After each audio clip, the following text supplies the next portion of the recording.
Hello बच्चों, चलिए प्रश्न को देखते हैं। तो दिया गया प्रश्न है कि अनंत अनुता पर मोलर चालकता को परिभाषित कीजिए। तो हमें क्या करना है कि अनंत अनुता पर मोलर चालकता को परिभाषित करना है और उसका सूत्र भी लिखना है। तो चलिए सबसे पहले हम क्या लिखेंगे, मुख्य अवधारणा। मुख्य अवधारणा, तो वो क्या हो जाएगी, अनंत अनुता पर मोलर चालकता। अनंत अनुता पर मोलर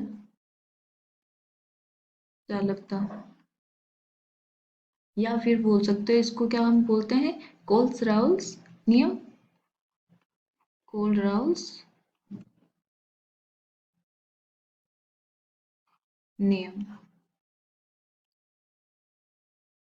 या इसको बोल सकते हैं आयनों के स्वतंत्र अभिगमन का सिद्धांत। तो हमें पता होना चाहिए कि अनंत अनुता पर मोलर चालकता होती क्या है, या हमारा जो कोल्स राउल्स है उसका नियम क्या होता है। तो चलिए हम देखते हैं। तो हम देखेंगे कि कोल राउल्स नियम होता क्या है।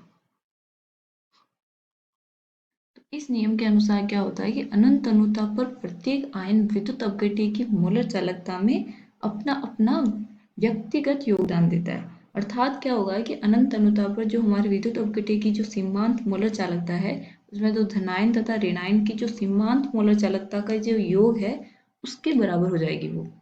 देखिए हम लिखते हैं यहाँ पे, इस नियम के अनुसार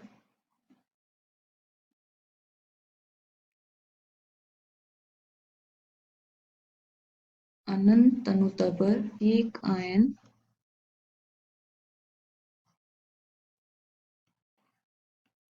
विद्युत अपघट्य की जो मोलर चालकता होगी, मोलर चालकता में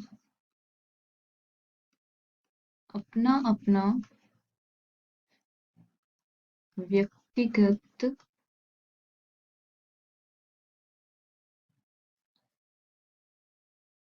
योगदान देते हैं।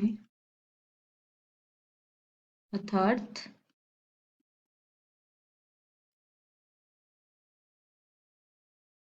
अनंत अनुता पर विद्युत अपघट्य की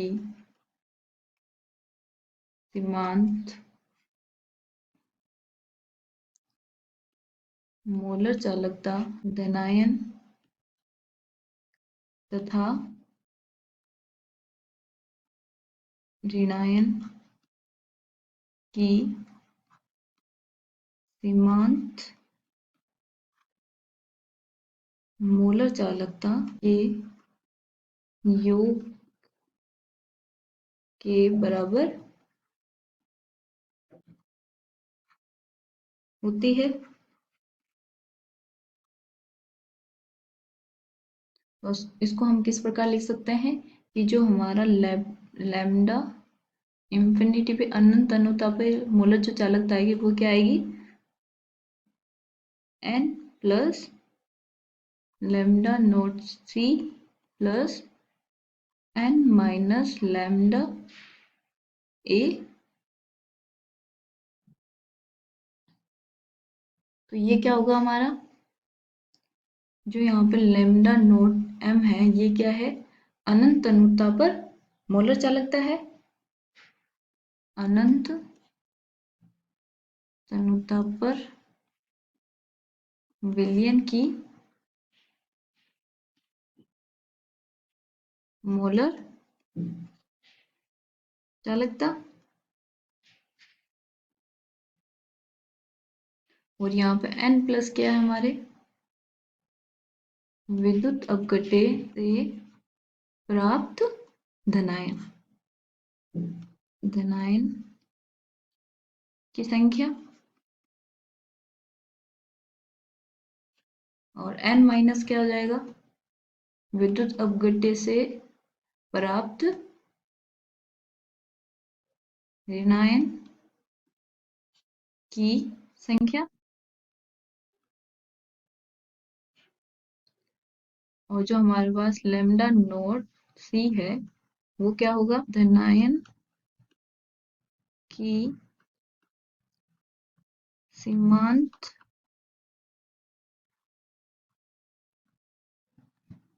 मोलर चालकता। तो यहाँ पे जो हमारा सी है वो क्या है, धनायन यानी कि केटाइन के रूप में हमने सी लिख दिया।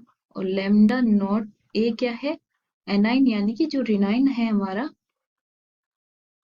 ऋणायन की सीमांत मोलर चालकता। तो इन दोनों का योग के बराबर क्या होती है हमारी अनंत अनुता पर विलयन की मोलर चालकता होती है। आशा करती हूँ आपको समझ में आया होगा। धन्यवाद।